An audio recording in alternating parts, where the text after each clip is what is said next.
Hello friends, welcome back to my channel. তো আজকে আমি তোমাদের সাথে একটি নতুন বড় ভিডিও নিয়ে এসেছি।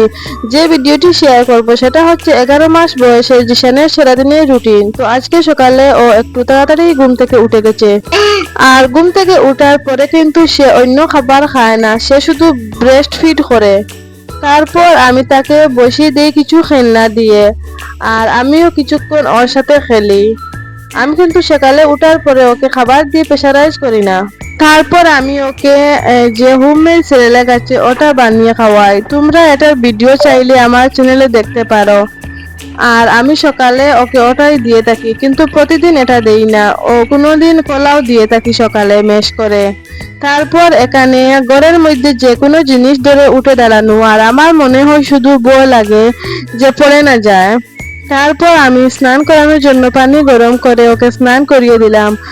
আর স্নান করার পর ও ঘুমিয়ে গেছে, আর যতক্ষণ ঘুমাবে ততক্ষণের মধ্যে ওর জন্য দুপুরের খাবার রেডি করে নেব। এখানে আমি দুপুরের খাবারের জন্য মুগ ডাল নিয়েছি, আর ঘরের মধ্যে যে সবজি ছিল সেই সবজিটা একটু অ্যাড করেছি, আর একটু হলদি দিয়ে দেব। আর এটার মধ্যে আমি লবণ ইউজ করব না। তারপর ঢাকনা দিয়ে সেটা বসিয়ে দিলাম গ্যাসের মধ্যে।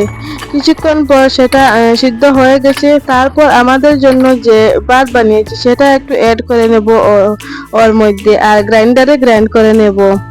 তারপর আমি ওকে ঘুম থেকে ওঠার পর এটা খাইয়ে দিয়েছিলাম। খাওয়ানোর পর আমি ওকে ভিটামিন D3 ঔষধটা দিয়ে দিলাম, কারণ 1 বছর পর্যন্ত বাচ্চাদেরকে ভিটামিন D ঔষধটা দিতে লাগে। তারপর এখানে বিকালে আমি ওকে ওয়াকারের মধ্যে বসিয়ে দিলাম, বসিয়ে একটু আমি ওকে ধরে হাঁটিয়ে দিলাম।